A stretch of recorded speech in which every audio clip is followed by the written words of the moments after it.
든든합니다. 네, 든든하죠. 네, 에스더 전도회 아주 든든합니다. 자, 오늘 교회는 선지자적인 공동체다 이런 내용으로 묵상을 해보려고 합니다. 자, 먼저 화면이 있습니다. 네, 다 아시죠? 네, 올림픽이 지금 한창인데요. 우리 선수들이 참 선전을 하고 있습니다. 금메달 13개, 역대 최고 기록이 13개라고 하더라고요. 하나만 더 땄으면 좋겠는데. 네. 자, 생방송을 제가 일일이 다 챙겨보지는 않거든요. 근데 뉴스 기사는 봅니다. 그리고 이거 진짜 재밌겠다 하면 이제 하이라이트 영상은 또 찾아봅니다. 이제 그러면서 응원하게 되는 거죠. 왜 그렇습니까? 제가 어느 나라 사람이기 때문에, 대한민국 사람이기 때문이죠. 대한민국이라는 이 공동체에 속해 있기 때문에 당연히 그렇게 하게 되는 거죠. 근데요, 이런 공동체 의식을 올림픽 같은 어떤 이런 특정 이벤트 때만 느끼지 말고 평소에도 느껴야 될 텐데요. 그죠? 평소에는 맨날 싸우잖아요. 좌우 이념 갈등, 빈부격차 갈등, 남녀가 왜 싸웁니까? 그죠? 남자 여자가 사랑해야 될 그 관계인데 남녀가 지금 싸우고 앉았어요. 세대 갈등, 그죠? 세대 갈등 너무 극심합니다. 다 같은 대한민국 공동체인데요. 자, 그러면 지금 여기 모인 저와 여러분은 신성교회 공동체죠? 신성교회 공동체잖아요. 그 공동체로서의 정체성이 있어야 됩니다. 우리는 여러분 개인으로서 존재한다고 생각하세요? 김동진이 혼자 존재하는 걸까요? 아니에요. 이 공동체의 일원으로 존재하는 겁니다. 자, 그러면 우리는 왜 공동체가 됐습니까? 예수님 때문에. 예수 보혈의 공로로 우리가 공동체가 됐죠. 그러니까 우리의 정체성의 근거는 아주 명확합니다. 공동체입니다. 우리는 하나예요. 네, 우리는 we are all one입니다. 다 하나예요. 자, 공동체 의식이 있어야 되는데요. 설교 제목 그대로 선지자적인 공동체입니다. 자, 선지자는 하나님의 뜻을 전하는 자들이잖아요. 구약 성경에 기름을 부어 세우는 세 종류의 사람들이 있었으니 선지자, 제사장, 왕입니다. 이 세 가지 직분을 통합하신 분이 누구죠? 예수님입니다. 그래서 예수님을 기름 부음 받은 자다 이렇게 부르죠. 히브리어로는 메시아, 헬라어로는 그리스도 이렇게 부르지 않습니까? 기름 부음 받은 자. 근데 교회는 이제 예수님의 제자들이 모였잖아요. 예수님 직분을 그대로 승계합니다. 우리는요, 선지자로서 세상에 하나님의 뜻을 전하고요, 또 제사장으로서 이 세상을 품고 사랑하고 중보합니다. 그리고 우리가 또 왕이에요. 왕으로서 하나님의 그 다스리심을 이 땅 가운데 실현을 합니다. 자, 오늘은 이제 특별히 이제 선지자적인 공동체로서의 그 정체성 살펴보도록 하겠습니다. 에스겔 본문이죠. 에스겔이 사명받는 장면이에요. 이 2장이. 근데 이 사람이 누군지 먼저 간단하게 보도록 하겠습니다. 자, 30째 해 넷째 달 초닷새에 내가 그발강가 사로잡힌 자 중에 있을 때 하늘이 열렸대요. 환상을 본 거죠. 30째 해에 환상을 봤다. 언제부터 30째 해? 태어난 지 30째 해입니다. 자, 그러니까 지금 30살이에요. 30살에 그 그발강가 포로 수용소에서 환상을 봤습니다. 자, 그발강이 어디냐면 제가 표시를 해놨죠. 그발강 있고 저쪽 그 서쪽에는 예루살렘, 동쪽으로 한참 와서 그발강이 있습니다. 예루살렘으로부터 1500km가 넘습니다. 지도로 보니까 감이 안 오시죠? 1500km라니까요. 직선거리로. 근데 직선으로 못 가요. 중간에가 아라비아 사막이라서. 이렇게 올라갔다가 이렇게 가야 돼요. 그럼 2000km가 훌쩍 넘겠죠? 2000km를 지금 끌려온 겁니다. 자, 끌려왔는데요. 자, 1장 2절에 보면 이때가 자기가 이제 30살 때 그 환상을 본 때가 언제냐면 여호야긴 왕이 사로잡힌 지 5년째였다. 그러니까 이 왕 잡혀갈 때 에스겔도 자기도 끌려온 거예요. 그러니까 지금 자기도 포로로 잡힌 지 몇 년 만에, 5년 만에 지금 환상을 본 겁니다. 자, 그러면 표로 제가 저는 항상 친절하잖아요, 그죠? 여러분이 알기 쉽게 표로 보여드리겠습니다. 자, 에스겔이 첫 번째로 환상을 봅니다. 30살, 지금 30살이에요. 30살인데 5년 전에 포로가 됐다고요. 5년 전에. 자, 그러면 포로가 됐을 때 25살입니다. 근데 이게 몇 년도냐면 주전 598년입니다. 598년. 그때 이제 여호야긴 왕이 사로잡혔다는 거예요. 이게 2차 포로 때입니다. 2차 포로. 그러니까 지금 5년 지났으니까 지금 환상을 보고 있는 연도는 주전 593년이겠네요. 그렇죠. 자, 계산 되시죠? 야, 이거 못 따라오면 안 됩니다. 자, 따라오셔야 되고요.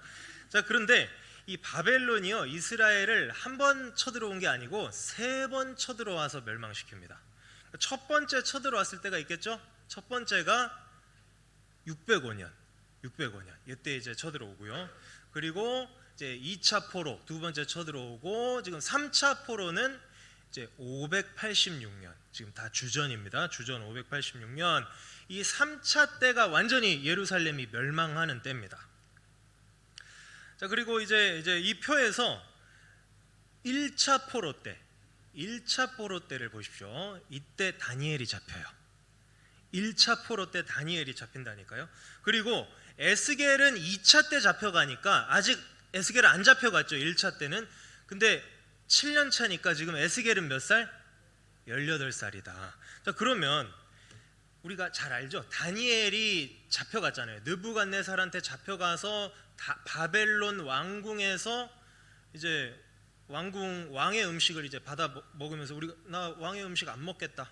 저거는 이방 신에게 바쳤다가 지금 주는 거니까 저런 음식 우리는 안 먹겠다. 채소만 주세요. 그 얘기 아시죠? 그때가 10대잖아요. 다니엘도 10대, 에스겔도 18살. 그러니까 뭘 알 수 있습니까? 둘이 나이가 비슷했을 것이다. 동년배였을 겁니다. 한 사람은 왕궁에서 이방인들 대상으로 사역을 했고, 다른 한 사람은 포로 수용소에서 하나님 백성들과 함께 있으면서 사역을 했습니다. 자, 이 두 선지자들을 통해서 선지자 직분의 본질에 대해서 우리가 알 수가 있습니다. 우리가 선지자 공동체잖아요. 우리 안에서, 하나님 백성 안에서 또 사역을 할 뿐만 아니라, 그죠? 세상으로 나가서도 우리가 부대껴야 됩니다. 예수님도 그랬죠. 예수님도 무리를 상대로 이제 말씀을 전하시기도 하고, 또 안으로는 이 제자 그룹들을 또 세밀하게 또 이제 터치해 주시면서 키우셨습니다. 이 두 가지가 다 필요한 거거든요. 교회 안에서도 밖에서도 저와 여러분은 선지자입니다. 자, 별로 공감이 안 되시나 본데, 자, 다시 교회 안에서도 밖에서도 저와 여러분은 선지자라니까요. 항상 하나님의 뜻을 말해야 된다니까요. 복음을 말해야 돼요. 복음을 너무 자기 얘기만 하지 마시고, 그죠? 또 너무 남 얘기만 하지 마시고, 그죠? 어느 집이 이랬다더라 저랬다더라 하지 마시고, 뒷담화는 더 하지 마시고. 자, 그러니까 우리가 항상 복음을 얘기해야 되고요. 우리는 항상, 제가 종종 말씀드리잖아요. 우리가 말을 할 때 주어가 누가 돼야 돼요? 하나님이 돼야 돼요. 하나님이 이렇게 하셨다, 주님이 이렇게 하셨다. 자기 말을 하더라도, 그죠? 우리 집안에 있었던 일을 얘기하더라도 하나님이 이렇게 역사하셨다고 그렇게 말하면 여러분 언어가 바뀌고, 여러분 생각이 바뀌고, 삶이 바뀔 줄로 믿습니다. 그게 선지자 역할을 하는 거예요. 그게 선지자 역할입니다. 자, 그러고 나서 이제 1장 3절에 뭐라고 하냐면, 자기가 원래 누구라고요? 자기는 제사장이래요. 원래 이제 제사장 집안 사람입니다. 근데요, 이스라엘 제사장들은 30살부터 50살까지 제사장 직무를 합니다. 그러면 지금 딱 30살 됐잖아요.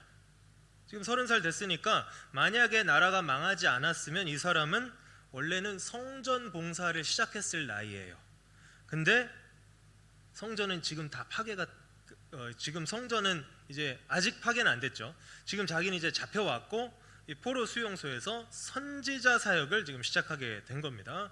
자, 이 에스겔이라는 사람 배경이 좀 이해가 되실 겁니다. 그러면 오늘 본문 2장으로 넘어와서요, 이렇게 말씀하십니다. 인자야 내 발로 일어서라. 하나님께서 이제 사명을 주시는데 인자라고 부르세요. 인자라고 부르시는데 이 호칭 잘 아시죠? 성경에 종종 나옵니다. 예수님께서 자기 자신을 인자다라고 이제 말씀하셨고, 다니엘서에도 인자 같으니라고 이제 나옵니다. 성육신 하시는 그 하나님을 인자 같으니 이렇게 이제 다니엘서에도 나오는 건데, 근데 여기서는 하나님이 아니라 누가 인자예요? 에스겔이 인자잖아요. 하나님께서 내게, 에스겔에게 이르시되 인자야 일어나라 이렇게 하신 겁니다. 이게 에스겔이 인자라고 불리고 있습니다. 그러니까 여기서 인자는 우리가 뭐 그렇게 큰 의미를 부여할 필요는 없겠고요. 자, 뭐 아무개 씨, 뭐 홍길동 씨 이렇게 부르듯이 그렇게 이제 생각을 하면 되겠습니다.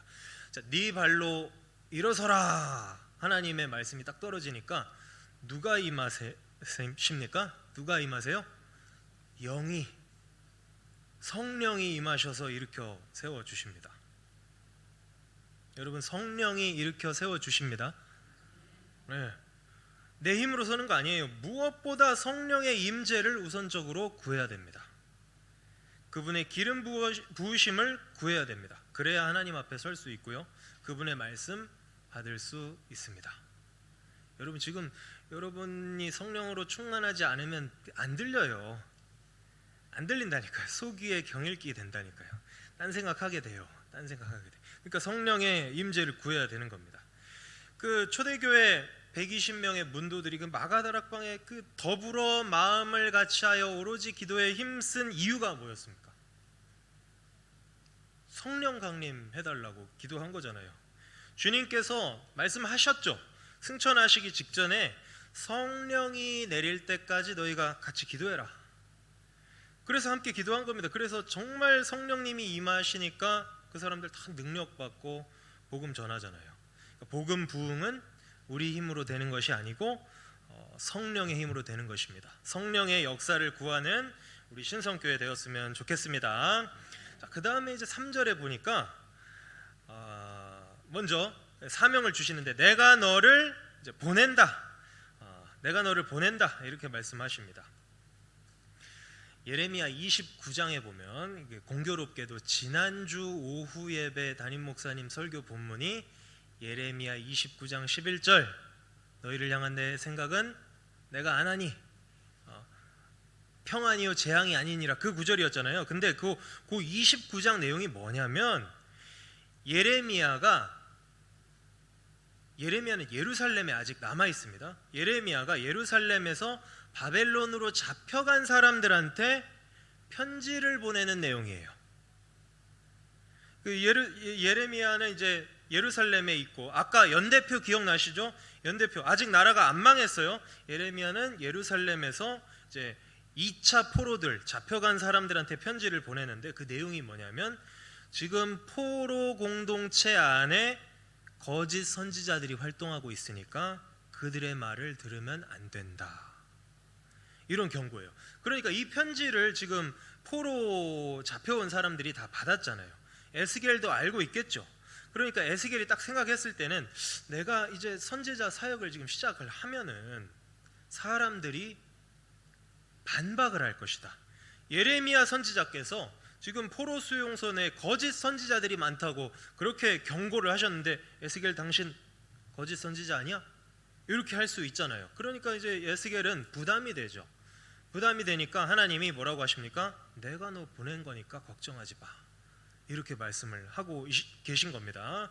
자, 이스라엘 가운데 보낸다. 같이 잡혀 있는 그 이스라엘 백성들이겠죠. 근데 여기 이스라엘 백성들을 수식하는 단어가 제가 빨간색으로 표시를 해놨잖아요. 패역한 백성이다. 배반하는 자들이다. 범죄하는 자들이다. 그러니까 하나님의 뜻을 아주 철저하게 거역하는 그 죄들을 짓고 있는데요. 그들과 그 조상들이 내게 범죄했다. 하나님이 이렇게 말씀하십니다. 대대로 계속해서 범죄를 했던 거죠. 우리가 열왕기나 이런 데 보면 그 이스라엘 백성들이 정말 끊임없이 범죄를 하지 않습니까? 죄는요 전염성이 있어요. 그래서 퍼집니다. 이게 무서운 건데요. 그래서 끊어야 돼요. 안 그러면요 내 옆 사람한테 옮고요 내 자식한테 옮습니다. 내 자식 죽일 건가요? 부모가 특정한 죄를 자꾸 짓거나 아니면 뭐 죄를 짓진 않더라도 특정한 어떤 부분에서 유혹을 세게 받아요. 거기 약점이 있어요. 내가 영적으로 그게 내가 이게 약점이구나. 사람마다 다 다르겠죠. 근데 참 신기하죠. 자식이 그걸 여지없이 닮습니다. 아브라함하고 이삭 보세요. 자기 살자고 마누라를 세상에 그죠? 내 누이입니다 해가지고 이방 왕한테 팔아가지고 자기 목숨을 보전을 하잖아요. 이거 안 가르쳐줘도 그런 거는 기막히게 담는다니까요. 그러니까 피 흘리기까지 죄와 싸우는 그런 철저한 끊음이 필요한 것이고요. 그리고 자식을 진짜 내가 이런 부분에 약하다 그러면 누구도 약해요. 내 자식도 거기 똑같이 약해요. 그거를요 그러니까 거기 안 가게 딱 울타리를 쳐주고 아니면 너는 이런 쪽에서 조심해야 된다 계속 이렇게 주의를 줘야 됩니다. 인도를 해줘야 되겠죠. 자 이렇게 이제 우리는 대대로 범죄할 수밖에 없습니다. 그들과 그 조상들이 내게 범죄해서 오늘까지 이르렀다. 자, 이걸 우리가 항상 조심을 해야 되고요. 4절에 보면 이 자손은 얼굴이 뻔뻔하고 마음이 굳었다 이렇게 얘기를 합니다. 보통 성경에서는 목이 뻣뻣하다 이렇게 이제 표현이 많이 나오는데 여기서는 얼굴이 뻔뻔하다 이렇게 나오고 있어요. 그러니까 굳은 마음이 얼굴로 나오는 거죠. 얼굴로 드러나는 겁니다. 가인과 아벨 아시죠? 가인이 자기가 제사 드렸는데 받아들여지지 않으니까 뭐가 변하냐면요 안색이 변했다. 성경에 그렇게 나옵니다. 하나님도 이렇게 말씀하세요. 네가 선을 행하면 어찌 낯을 들지 못하겠느냐. 얼굴을 지적하세요. 하나님이 우리도 그냥 세상 살면서 얼굴에 써 있다고 그런 말 하죠. 얼굴에 써 있다고 그런 표현 하잖아요. 그 얼굴에 다 드러나요. 얼굴에 다 드러나죠. 하나님 뜻대로 사는지 안 사는지 다 드러납니다. 숨길 수가 없어요. 숨길 수가 없어요. 그래서 하나님이 다 아시죠. 5절에 이렇게 말씀하십니다. 5절 같이 한번 읽어볼까요? 시작. 그들은 패역한 족속이라.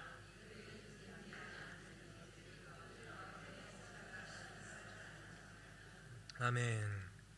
패역한 족속이에요. 패역한 족속이라서 그럼 전했어요. 전하면 순종할까요? 안 할까요?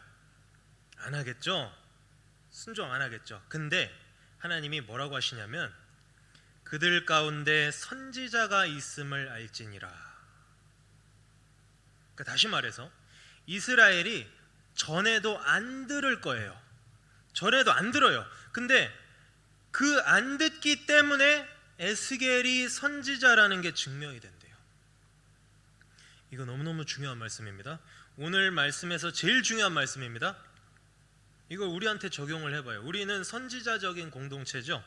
근데 세상이 우리가 하나님 말씀을 전했어요. 근데 저 사람들이 말씀을 거부하면 거부할수록 그게 우리가 선지자라는 증명이 됩니다. 그러니까요, 세상의 반응이 중요한 게 아니에요. 세상 사람들이 아무리 적대적이어도 일단 무조건 전해야 돼요. 거절당하면 거절당할수록 복입니다. 거절당하면 복이라니까요. 자, 6절에는 하나님이 이렇게 말씀하세요. 인자야 너는 비록 가시와 찔레와 함께 있으며 전갈 가운데 거주할지라도. 야, 앞으로 지금 에스겔 2장이잖아요. 에스겔 48장까지 있어요. 그러니까 얼마나 예언 사역을 오래 했겠어요. 그 예언하면서 얼마나 핍박을 받겠습니까? 멸시를 받고 조롱을 받고. 그 어려움을 가시와 찔레와 전갈로 비유를 하고 계십니다. 얼마나 아플까요? 전갈에 쏘여 보신 분 안 계시죠? 전갈에 쏘이면 죽겠죠. 전갈에 쏘이면 그 독이 얼마나 맹독입니까? 그러니까 이렇게 너가 어려움을 당할 것이다. 근데 이 그렇죠. 말씀을 전해도 이스라엘 백성들의 마음은 이미 굳어져 있고 얼굴은 어떻다고요? 얼굴이 뻔뻔하다잖아요. 얼굴이 뻔뻔하기 때문에 너를 괴롭힐 것이다. 이렇게 아프게 쏠 것이다. 그래도 뭐 하지 말라. 그들을 두려워하지 말고 그들의 말을 두려워하지 말고, 이게 지금 보면 두려워하지 말고 그들의 말을 두려워하지 말고 그 말을 두려워하지 말고 그 얼굴을 무서워하지 말라. 6절 한 절에만 4번이나 격려를 해주고 계십니다. 그리고 7절에는요 또다시 뭐라고 하시냐면 그들이 듣든지 아니 듣든지 말을 해야 된다, 이렇게 또 말씀하십니다. 5절에도 7절에도 듣든지 아니 듣든지 반복되고 있습니다. 자, 이쯤 되면 우리가 하나님의 마음이 아주 절실하게 느껴지셔야 됩니다. 다시 말씀드리지만 핍박을 당하면 당한 그 자체로 그게 복입니다. 내가 하나님의 선지자라는 증거가 되니까요. 평소에 잘 지내다가도요 내가 복음 딱 전하려고 하잖아요. 칼같이 차단합니다. 갑자기 사람이 바뀝니다. 마치 다른 사람이 된 것처럼, 그죠? 종교적인 신념은 강요하지 맙시다 하면서 딱 벽을 쳐요. 이런 경험 없으세요? 이런 경험 있으시죠? 네, 오늘은 이제 가족 여행으로 못 오셨는데 김유리 집사님이 간증하시더라고요. 자기 직장에 잘 지내는 사람이 있대요. 잘 지내는 사람이 있어서 전도를 하려고 딱 했더니 갑자기 사람이 180도 바뀌면서 딱 차단을 하더라는 거예요. 아마 여러분도 다 경험을 해보셨을 겁니다. 아까 그 오전 예배 때 리스트로벨 목사님 그 얘기 들으셨죠? 자기 직장 동료였대잖아요. 전할만 하겠다, 부활절에 교회 가자고 하면 가겠다, 전할만 하다 싶어서 딱 전하는데 어떻게 해요? 칼같이 차단을 했대잖아요. 단호하게 아니라고, 싫다고 딱 거절을 한대잖아요. 근데 이 세상에 자기는 보지도 못했는데 저 구석에 타일 깔던 사람이 그 얘기를, 그 복음 얘기를 들었다니, 그 참 놀라운 이야기 아닙니까? 자, 이렇게 이제 차단을 합니다. 너무너무 싫어합니다, 복음 이야기를. 근데 남이 거절하는 것도 있는데요, 남한테 전하기 전에 내 마음이 거부할 때도 있어요. 왜냐하면 나도 패역한 사람이거든요. 나도 본질상 진노의 자녀거든요. 그래가지고요 내 자신이 복음 전하는 걸 싫어해요. 부담스러워해요. 두려워해요. 전한다고 뭐 듣겠어? 너나 똑바로 믿으라고, 그 교회 다니라고 그렇게 욕먹으면 어떡하지? 민망해질 것 같은데, 관계가 서먹해질 것 같은데 어떡하지? 이런 마음이 뭐 얘기 안 해도 다 들어보셨을 거예요, 여러분 속에서. 근데요 내 마음보다 나의 정체성이 더 중요합니다. 왜냐면요 내 마음은 일시적이에요. 내 마음은 내 속에서 올라온 거예요. 근데 나의 정체성은 누가 규명해 주신 겁니까? 하나님이 규명해 주셨어요. 이거는 영원하신 하나님이 규정해 주셨어요. 그러니까 이 일을 포기하지 마세요. 약해지지 마세요. 가족을 전도하는 일 어렵죠. 여기 다 얼굴이 보이네요. 제가 이제는 여러분 형편을 거의 다 알기 때문에 그렇구나, 지금 가족을 전도하는 부담이 있으시겠군, 다 압니다. 가족 전도하는 거 어렵죠. 맨날 얼굴 보는 사이 더 어렵습니다. 그래서 여쭤보면요 언젠가는 이렇게 돌아오겠죠. 언젠가 그렇게 되기를 소망합니다. 언젠가는 하나님이 그 발걸음을 인도해 주시겠죠. 막연하게 생각하지 마세요. 그러지 마시라니까요. 계획을 세우시고 실천을 하셔야 됩니다. 먼저 기도하시고요. 그러면 누가 세워주신다고요? 하나님이 인자야 일어나라 할 때 누가 임하셔서 세우신다고요? 영이 임하신다니까요. 성령이 세워주실 겁니다. 용기를 주실 겁니다. 6절 한 절에 4번이나 두려워하지 말라, 두려워하지 말라, 두려워하지 말라. 마지막 4번째는 무서워하지 말라. 용기를 주신다니까요. 그러면 이제 담대하게 담대하게 전하는데 또 결과에는 또 너무 연연하지 마십시오. 듣든지 아니 듣든지 전하는 겁니다. 자, 우리는 선지자적인 공동체입니다. 이제 여름도 이제 거의 끝나가고요. 이번 주에 말복이 있더라고요. 8월 14일이 말복입니다. 8월 14일 말복, 15일이 이제 광복절. 이제 더위가 좀 꺾이면 신성 전도대 금요일마다 나가거든요. 그것도 신성 전도대도 다시 활동하겠죠. 그리고 그것보다 더 중요한 것은 현재 지금 교회 전체적으로 태신자를 작정하고 릴레이 기도를 하고 있고, 또 12월에는 새 생명 잔치 이렇게 통해서 이제 전도에 이제 힘을 쓰고 있지 않습니까? 이 제자를 삼는다는 이 표어가요, 2024년 표어가 아니죠. 그냥 신성교회라는 이 공동체가 살아있는 한 이거는 계속 품고 갈 표어다, 그렇게 말씀을 하셨습니다. 이거 100번 맞는 말입니다. 자, 전해보십시오. 전해보세요. 사람들은요, 하나님의 말씀 듣기를 너무너무 싫어한다는 것을 곧바로 확인하실 수 있을 겁니다. 그리고 내 마음도 싫어하고요, 그죠? 내 마음도 싫어한다니까, 거절한다니까요. 싫어, 부담스러워, 무서워, 내 마음이 거절하는 걸 먼저 내가 느끼게 될 겁니다. 자, 그럴 때 5절을 기억하는 겁니다. 우리 5절을 기억합니다. 그들은 패역한 족속이구나. 이 세상은 패역했구나. 그리고 나 자신도 그 패역함이 여전히 남아있는 본질상 죄인이구나. 그렇지만 듣든지 아니 듣든지 그들 가운데 선지자가 있음을 알게 될 것이로구나. 저들이 복음을 받아들이든지 아니든지는 그거는 상관없다니까요. 전하면 교회는 선지자 공동체가 되는 것입니다. 하나님이 이렇게 말씀하실까요? 신성교회 최근에 새생명잔치 한다고 열심히 하는구나. 1년에 2번씩 하고 있구나. 자, 몇 명 등록했느냐? 몇 명 등록했느냐? 실망스럽구나. 하나님이 이렇게 하지 않으세요. 실망하지 않으신다니까요. 하나님은 몇 명이 등록했느냐가 아니라 전했느냐 안 전했느냐 그 자체를 보십니다. 우리의 정체성은 나가서 전했느냐에 따라 달렸습니다. 전도하러 안 나간다, 그러면 선지자가 아닌 거예요. 단적인 예를 들어보겠습니다. 단적인 예예요. 주변에 갑자기 막 재개발이 됐어요. 바로 옆에 빌라가 아니라 아파트 20층짜리 막 아파트들이 막, 20층은 너무 약한가요? 50층이라고 할까요?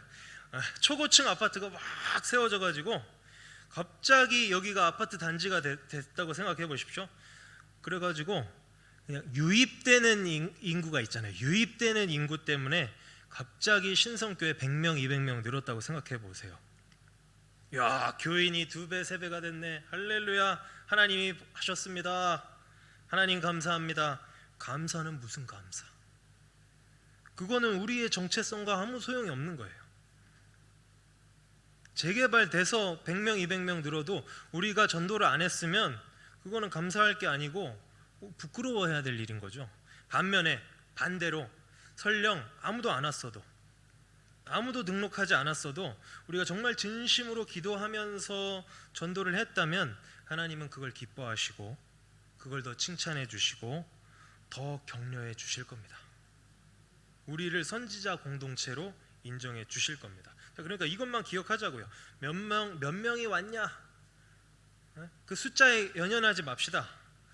우리가 전하러 나아갔느냐? 정말 마음을 같이해서 기도했느냐? 그 자체가 중요하니까요. 정말 참으로 우리 신성교회가 선지자적인 공동체로 존재하기를 바랍니다. 에스겔 2장입니다.